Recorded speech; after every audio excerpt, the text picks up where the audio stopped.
This video will cover some of the precautions and preventative measures to take regarding the coronavirus, also known as COVID-19. Symptoms to look for include fever, shortness of breath, and coughing. If you suspect you have coronavirus, call your local hospital or doctor's office and explain your situation. They will direct you on the best course of action to take. Some preventative measures you can take are: stay home if you are sick, avoid large crowds or densely populated areas, cover your coughs and sneezes. Remember, it is best to cough or sneeze into the inner side of your elbow to avoid getting germs on your hands. Avoid touching your eyes, mouth, and nose. Disinfect commonly used surfaces around the home and office to help curb the spread of the virus. The CDC recommends cleaning your phone at least once per day. Wash your hands frequently with soap for at least 20 seconds, and use hand sanitizer between washes or when you're on the go. With the tips in this video, you can help protect yourself and prevent the spread of the coronavirus and other respiratory viruses.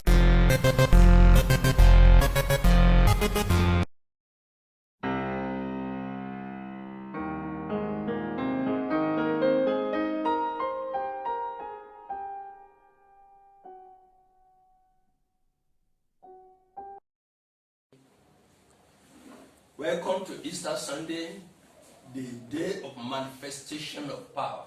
Ẹ káàbọ̀ sí ìsìn ọjọ́ àjíǹde tí ò ní èyí tí ṣe ọjọ́ ìfarahàn agbára. This is Christ Gospel Apostolic Church, Lagos area and overseas online service. Èyí ni ètò ìsìn orí afẹ́fẹ́ ti ìjọ Christ Gospel Apostolic Church, Lagos area and overseas. This online service is basically meant for our members at home, outside and within the country.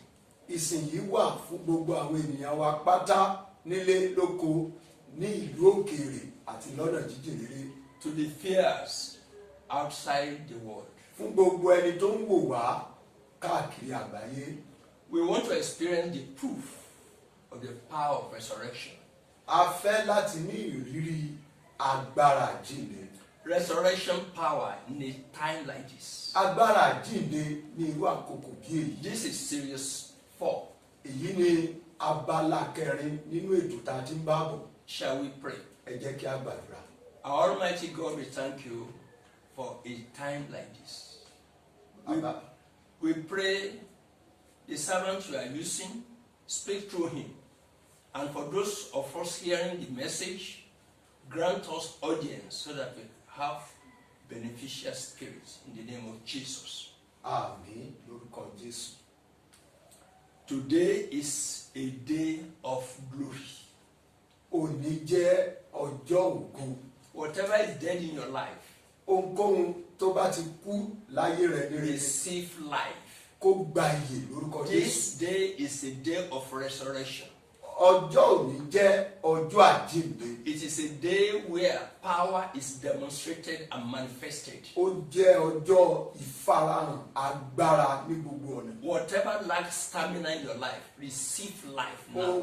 Ohunkóhun tí kò ní okun mọ́ láyé rẹ̀ kó gba ìyè lórúkọ Jésù. Whatever makes you to be relevant to your colleague, to your business, I decree we move out of your life. Ohunkóhun tó mú kó wà láyé bí aláìsí láàrin ẹbí láàrin ẹgbẹ́ lónìí mo pa láṣẹ kó dágbére fáyé rẹ̀. Because of this day, a special day. Torí pé òní jẹ́ ọjọ́ tó yàtọ̀. For your life, nínú ayé rẹ, for your business, nínú iṣẹ́ rẹ, receive power and strength. Gba agbára àti okun. And I decree today, Bákan náà mo sọ tẹ́lẹ̀ if sáyé there's rẹ any lónìí. grave dug because of you or your household, Tí a bá rí kòtò tí ayé ti wà nítorí rẹ àti ìdílé rẹ. such graves are filled up today. You will never enter there in the name of Jesus O ò ní Christ. kó sínú kòtò yìí, o ò ní kó sínú ọ̀fìn yìí lórúkọ Jésù. In this season, Ní in a time àkókò like yìí, this, ní àkókò yìí, the topic is the power of resurrection. orí ọ̀rọ̀ tá à ń gbéyẹ̀wò ní agbára àjíǹde. And we will lay emphasis on Matthew chapter 28 verse 6. Ẹsẹ̀ wúrà tí a ó sì máa sọ̀rọ̀ lé lórí ní Mátíù orí 28 ẹsẹ̀ 6. He is not here. òun kò sí ní ìyìn mọ́. We have experienced the trials and death of Jesus Christ. A ti sọ nípa ìjìyà àti ikú Jésù Kristi Olúwa. How Christ was buried. Bí a ti ṣe sin. And God's promises that he will come again. Àti ìlérí tí ó ṣe wípé òun padà bọ̀ lẹ́ẹ̀kan sí. It was a great expectation after the death and burial of Jesus Christ. Ìrètí ńlá ló wà lẹ́yìn ikú àti ìsìnkú Jésù. The disciples were running helter-skelter. Where will Jesus Christ lay? Where the promises he has given to the world? How would this be fulfilled? Àwọn ọmọlẹ́yìn rẹ̀ wọ́n wà ní ọkàn ìpòrúurú, wọ́n ń sá lọ, wọ́n ń sábọ̀, wọ́n fẹ́ wò ìlérí tó ṣe báwo ni yóò sì wá sí ìmúṣẹ. Mary and Mary Magdalene went to the tomb to find out where Jesus Christ was laid. Bákan náà la rí Maria àti Maria Magdalene nígbà tí wọ́n lọ sí ibi ìtẹ́ rẹ̀ láti lọ wò ó kí ló ń ṣẹlẹ̀. The angel saw them and he told them categorically, he's not here. You can't find the living among the dead. Áńgẹ́lì tí wọ́n sì bá pàdé níbẹ̀ ló sọ ọ̀rọ̀ yìí jáde. Ó sọ fún wọn wípé kò sí ní ìyìn mọ́, a kò gbọ́dọ̀ máa wá alààyè láàrin òkú. Where you are not to be found, níbi tí ò yẹ kí a ti rí ọmọ, you will never be found there. a ò ní rí ọmọ níbẹ̀ lórúkọ This Jésù. is the power of resurrection. Èyí ni agbára àjíǹde. The disciples and Mary were actually happy at what they experienced at the tomb. Inú àwọn ọmọ lẹ́yìn rẹ̀ ó dùn gidigidi nípasẹ̀ ìrírí tí wọ́n ní. We experience the experiences, evidences of resurrection. A ó máa ní ìrírí àjíǹde, ẹ̀rí àjíǹde. He is not here. Òun kò sí ní ìyìn mọ́. The angel confirmed his reason. Áńgẹ́lì fìdí rẹ̀ múlẹ̀ pé ó ti jíǹde. He showed them the empty grave. Come and see. He's not there. Pè wọ́n, ó ní ẹ wá wo ibojì rẹ̀, òun kò sí níbẹ̀ mọ́. The angels confirmed that the stone over the tomb was rolled off. Áńgẹ́lì náà tún fi ìdí rẹ̀ múlẹ̀ pé a ti yí òkúta abẹ̀ kúrò. Whatever is used to cover your life, your destiny, be rolled off today in the name of Jesus Christ. Òkúta tó lè wù kí ayé fi bo àyànmọ́ àti ògo rẹ mọ́lẹ̀, a yí kúrò lónìí lórúkọ Jésù. And whatever plan or destruction that Satan is planning concerning your life will be proved abortive from now in the name of Jesus. Tí a bá sì rí àbákàbá tàbí ètekéte tàbí ìmọ̀kímọ̀ tí Sátánì tó ń gbà lórí ayé rẹ àti ìdílé rẹ, ó dasán lónìí lórúkọ Jésù. Whatever plan Satan has gotten for this country, Nigeria, whatever plan Satan has gotten for this world, it will be proved abortive. They can't make it, it will not come to stay. Gbogbo ìmọ̀, àbá àti ète Sátánì lórí orílẹ̀-èdè yìí àti gbogbo orílẹ̀-èdè àgbáyé lákòókò yìí lórúkọ Jésù ó dasán. After resurrection, people saw Jesus Christ. Lẹ́yìn àjíǹde, àwọn ènìyàn rí Jésù. Peter, Mary, even Thomas saw him and asked for marks on his body. Gbogbo àwọn ọmọ ẹ̀yìn rẹ̀ pátá lórí, Màríà rí, Pétérù rí, Tọ́másì gan fúnra rẹ̀ rí. Your life becomes a surprise to your enemies. Ayé rẹ̀ náà yóò di ìyàlẹ́nu fún àwọn ọ̀tá rẹ̀. We were able to see how Jesus Christ met with 500 people after resurrection.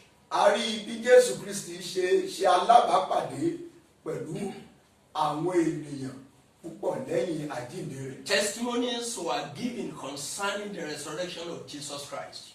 Onírúurú ẹ̀rí la sì gbọ́ nípa àjíǹde Jésù Kristi. Whatever anybody says, whatever anybody has prepared, whatever negative things that were said concerning you, I decree today they are destroyed in the name of Jesus Christ.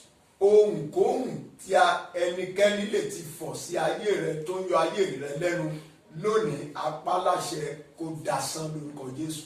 Wonders of resurrection. Àwọn ìyanu àjíǹde. He is not here.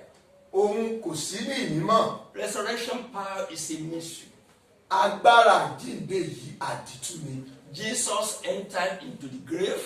Jésù Kristi wọnú isà òkú. He quenched the strength of the grave. Ó sì pa oró ikú níbẹ̀. He entered, he quenched the sting of death. Ó wọ isà òkú lọ, ó pa oró ikú níbẹ̀. And he conquered the power of grave. Ó ṣẹ́gun agbára isà òkú. Every grave dug for you. Àní gbogbo ibojì tí ayé ti gbẹ́ nítorí Dug rẹ̀, for your household. tí wọ́n gbẹ́ nítorí ìdílé rẹ̀. I decree Mo pa á ní àṣẹ. they are entering into it in the name of Jesus. Fúnra wọn ó kó sínú ẹ̀ lórúkọ Jésù.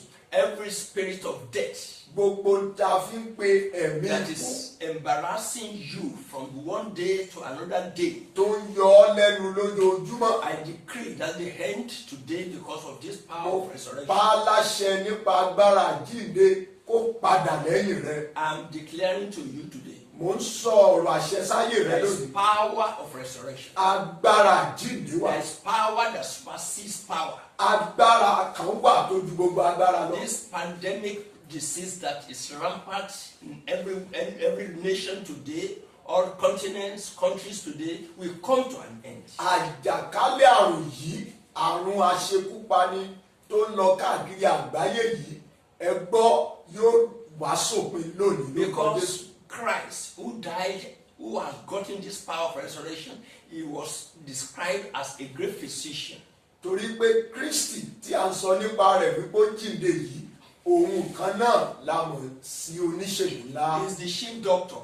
Òun ni oníṣègùn He àgbà. is the Lord over lords. Òun ni olúwa lórí He àwọn is olúwa. king over all things. Òun ni ọba lórí ohun He gbogbo. has power to eradicate this disease. Ó ní agbára láti mú kí àrùn yìí kó gbálẹ̀. I am saying it today. Mò ń sọ ọ́ lónìí. This coronavirus will come to an end. Àrùn coronavirus yìí ó dópin lónìí. Because God said he was with Moses. Ọlọ́run sọ wípé òun wà pẹ̀lú Mósè. And he said he would be with Joshua. Ó sì ṣèlérí pé òun yóò wà pẹ̀lú Joshua. Then there's 100% assurance that he is with us in this country. Ìdánilójú náà sì wà wípé Ọlọ́run wà pẹ̀lú wa lórílẹ̀‐èdè. So the salvation for all is assured for whoever is able to believe Èyí in túmọ̀ sí Jesus Christ. èyí túmọ̀ sí wípé ìgbàlà dájú fún gbogbo ẹni tó bá lè gba Jésù Kristi The gbọ́. joy of all Christians over the world is that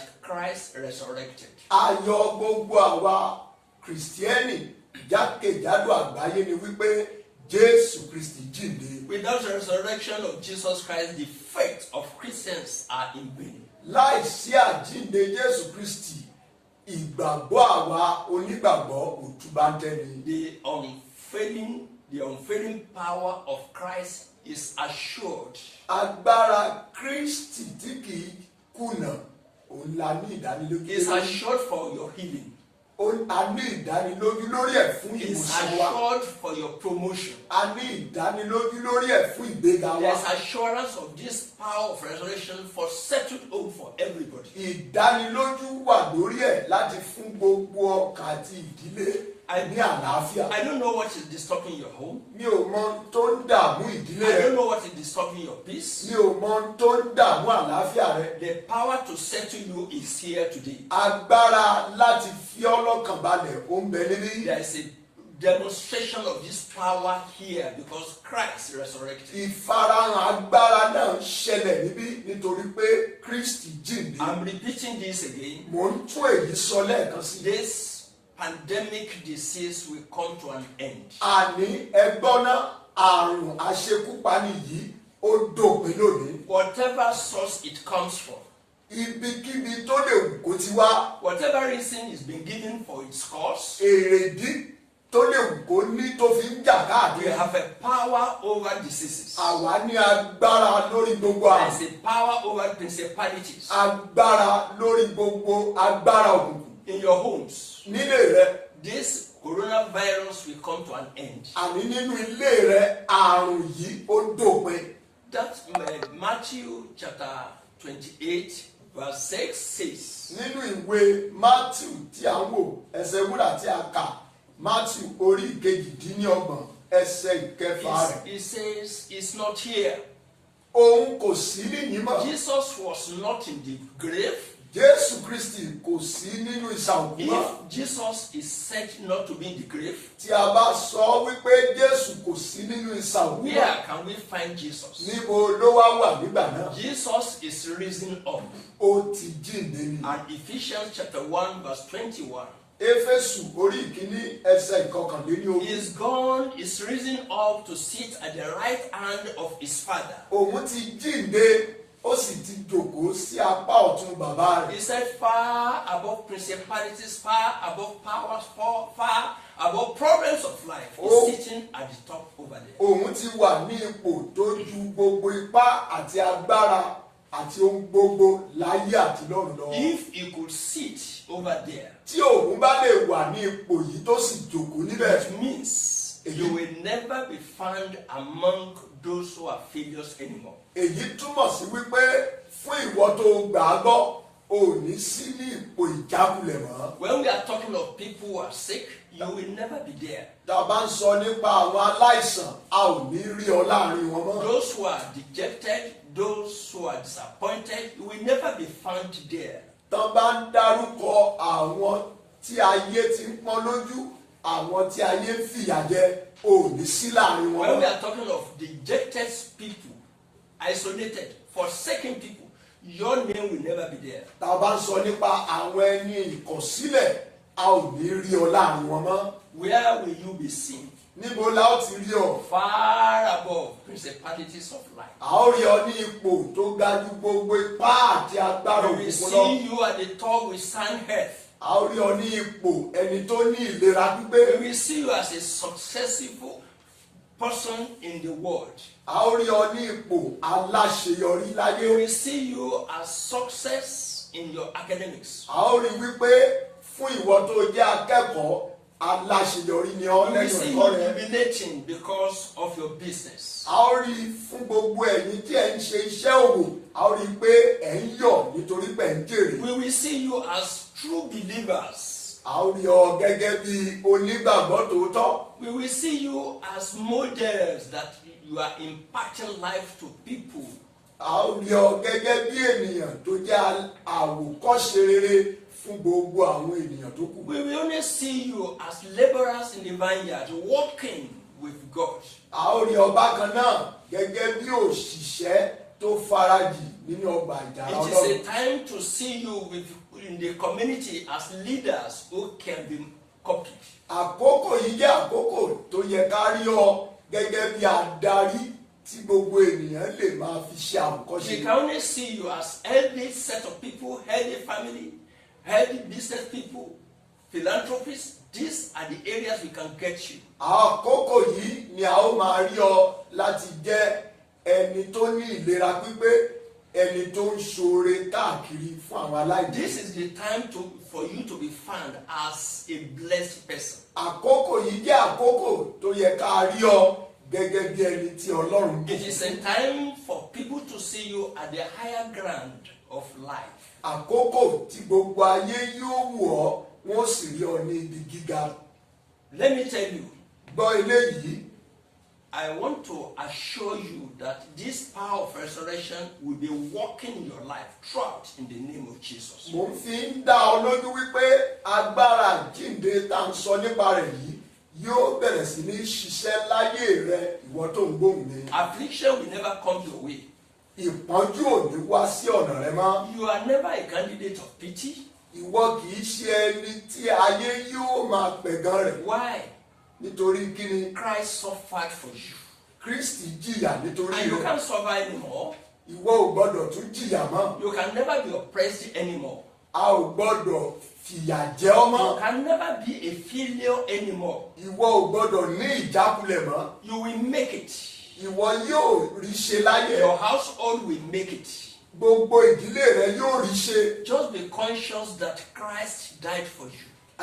Ní kí ìwọ ṣáà ti mọ̀ pé Kristi kú fún ọ. And believe in the power of resurrection. Kó o sì gbàgbọ́ nínú agbára àjíǹde rẹ̀. I repeat this to you. Mo tún èyí sọ fún wa. After this pandemic season, Àní lẹ́yìn tí àrùn yìí bá kó gbálẹ̀ tán. you will come out with flying colors. Ìwọ yóò jáde nínú ẹwà ògo títí. This country of ours, Orílẹ̀-èdè wa yìí, Nigeria especially, Nàìjíríà, will be a country to be controlled by God. yóò jẹ́ orílẹ̀-èdè lábẹ́ ìṣàkóso Ọlọ́run. Your family will be controlled by God. Ìdílé rẹ yóò wà lábẹ́ ìṣàkóso Your Ọlọ́run. business will be controlled by God. Iṣẹ́ rẹ yóò wà lábẹ́ ìṣàkóso Ọlọ́run. Globally, countries will be controlled by God. Gbogbo orílẹ̀-èdè àgbáyé lákòókò yìí yóò wà lábẹ́ ìṣàkóso Then Ọlọ́run. there will be peace.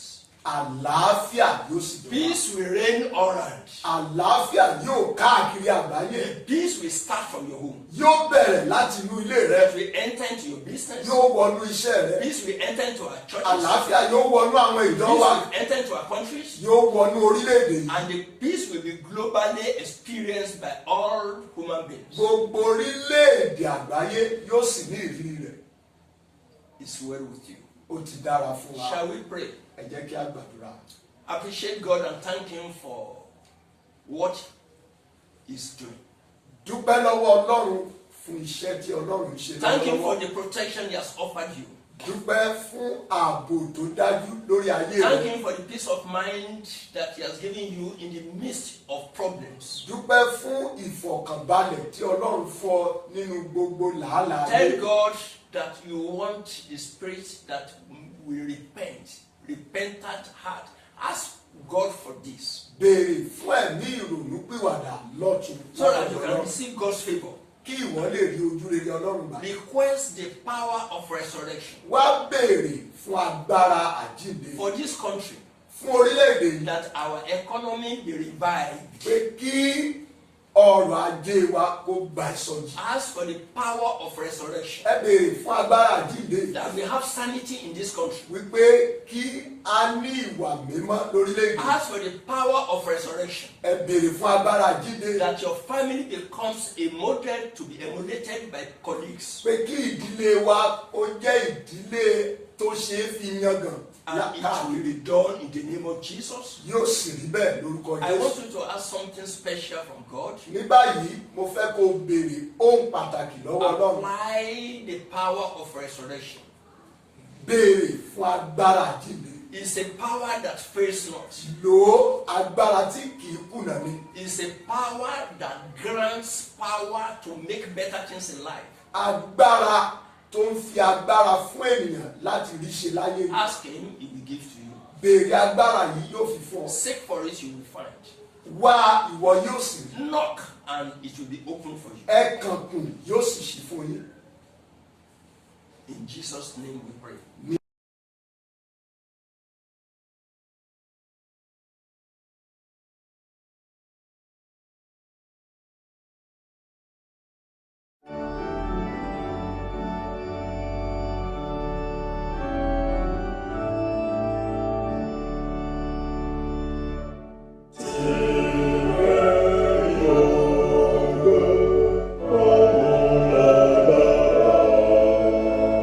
To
and he gives me peace. Yes, he does.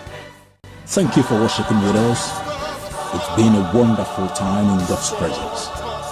In the course of the week, we would like you to obey all government directives for hygiene and safety. Edify yourself in spiritual activities and make use of our booklet for 45 days of purpose.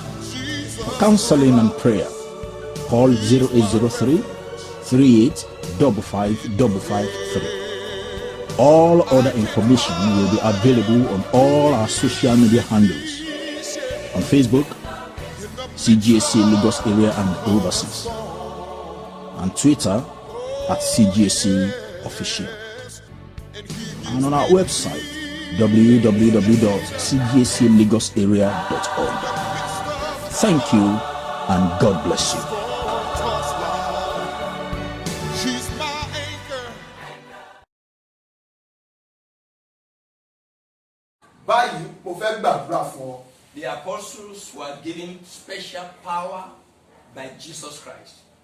Àwọn apọ́stélì rí agbára gbà lọ́dọ̀ Jésù. Matthew 10 verse 1. Nínú ìwé Matthew orí ìkẹwàá ẹsẹ̀ ìkíní. And Jesus Christ gave them power. Jésù Kristi sì fún wọn ní agbára. And they went about doing good. Wọ́n sì ń lọ wọ́n kiri They were casting out devils and healing diseases. Wọ́n lé àwọn ẹ̀mí èṣù jáde, wọ́n sì ń wo àwọn alárùn sàn. I make use of the same power. Mo lo àṣẹ àti agbára yìí. I decree Mo sọ̀rọ̀ àṣẹ jáde lónìí. uncommon anointing. Pẹ̀lú ìfàmì òróróyàn tó yàtọ̀. Carrier of uncommon anointing today. Gẹ́gẹ́ bí ẹni tí ó ní ìfàmì òróróyàn tó yàtọ̀. I say this pandemic disease will not consume your family. Mo sọ lórúkọ Jésù, àrùn aṣekúpani yìí kò ní lágbára lórí ìwọ àti ìdílé rẹ. This disease will not enter into your business. Àrùn yìí kò ní nípa lórí iṣẹ́ ajé It will rẹ. have no effect on your movements. Kò ní nípa lórí lílọ bíbọ̀ rẹ. And you as a person, you as a body of Christ, you as members in the country, you as inhabitants of states, you will not be affected. Àti pàápàá ìwọ gẹ́gẹ́ bí ẹnìkan, ìwọ gẹ́gẹ́ bí ìdílé, ìwọ gẹ́gẹ́ bí ẹ̀yà ara Kristi, ìwọ gẹ́gẹ́ bí orílẹ̀-èdè yìí, ò ní kú lábẹ́ àrùn yìí lórúkọ Jésù. All spirits, satanic spirits, demonic spirits, against your well-being, today I decree they are consumed. Gbogbo ipá àti agbára òkùnkùn tó tako àlàáfíà rẹ, wọ́n ṣègbé lónìí lórúkọ Jésù. All powers which are not of God that are actually acting against your well-being are cast into the fire and roasted now in the mighty name of Jesus Christ. Gbogbo agbára tó ń tako ìṣerere àlàáfíà rẹ lónìí lórúkọ Jésù, wọ́n ṣègbé dànù. I'm repeating this again. Mo ń tún èyí sọ. Coronavirus will never affect your family. Àrùn yìí kò ní nípa lórí And ìdílé. those affected will never die. Àwọn tó sì ti kó àrùn yìí wọn ò ní kú nípasẹ̀ rẹ̀. Those who are not affected will never be affected. Àwa tí ò kó lórúkọ Jésù a ò ní kó. He has the power to control the plague. Jésù ní agbára láti ṣàkóso He has gbogbo àrùn. power to heal. Ó ní agbára láti wo gbogbo He has àrùn. power over everything. Ó ní agbára lórí ohun gbogbo. He said all power are given unto me. Ó sọ nínú ọ̀rọ̀ rẹ̀ wípé gbogbo agbára láyé lọ́run la fi Both fún on un. earth and in heaven. Agbára láyé àti ilé ọ̀run. And that's why he has decreed. Èyí ló mú kó sọ̀rọ̀ He àṣẹ. said, go to the world. Ó ní wípé kí a lọ sí Preach the gbogbo ayé. word of God. Kí a sì wàásù ìrere. Heal sick people. Wípé kí a ṣe ìwòsàn ìmúláradá fún àwọn And olókùn. cast out all evils. Kí a sì máa lé àwọn ẹ̀mí èṣù jáde. He said, I am with you to the end of the world. Ó wípé òun sì wà pẹ̀lú wa títí dé òpin I ayé. decree today, Mo sọ tẹ́lẹ̀ sáyé rẹ̀. from today, Látòní lọ, you will do exploits. ìwọ yóò ṣe iṣẹ́ Because agbára. you have the power of Almighty. Torí pé ìwọ ní agbára àjínde. The power of resurrection is undebeatable. Agbára àjínde tí ẹnikẹ́ni ò lè borí. is a power above all other powers. Agbára tó ju gbogbo agbára lọ. God will walk with you. Ọlọ́run yóò máa bá ọ rìn. If there's anything you have lost during this season, Tí ohunkóhun bá wà tó o ti pàdánù if lákòókò there's yìí. anything you have missed during this season, Tí ohunkóhun bá wà tó o ṣaláìní if lákòókò there's yìí. anything that has been embarrassing you during this season, Tí ohunkóhun bá wà tó ti mú ọ di ẹni ìtìjú lákòókò yìí. I utter prophetic utterances to your life. You are restored. Mo sọ̀rọ̀ àṣẹ wòlíì sáyé rẹ kò ní ìmúbọ̀sípò. Anything called barrenness, Ohunkóhun tí a fi ń pe ìyàgàn. is it spiritual or physical?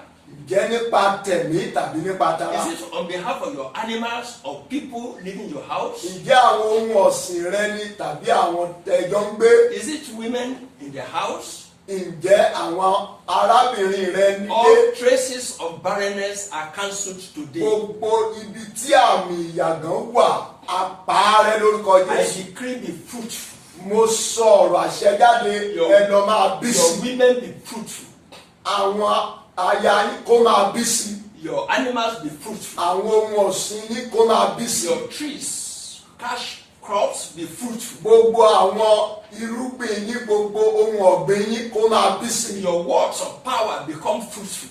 Ọ̀rọ̀ ẹnu rẹ, èso ẹnu rẹ kó máa bí sí. You will decree one thing and it will come to life. Ìwọ yóò sọ̀rọ̀ àṣẹ kan yóò sì wá sí ìmúṣẹ. Are you here? Ǹjẹ́ o wà níbí? The power of Almighty is still working. Agbára Ọlọ́run wà lẹ́nu iṣẹ́ síbẹ̀. Take note, Ẹ kíyèsí from eléyìí today, látòní lọ. the impossible becomes possible in your life. Gbogbo kò ṣeé ṣe di ṣíṣe láyé You rẹ. will continue to enjoy supernatural peace. Látòní lọ, àlàáfíà látòkè yóò jẹ́ ìpín rẹ. You become untouchable for Satan.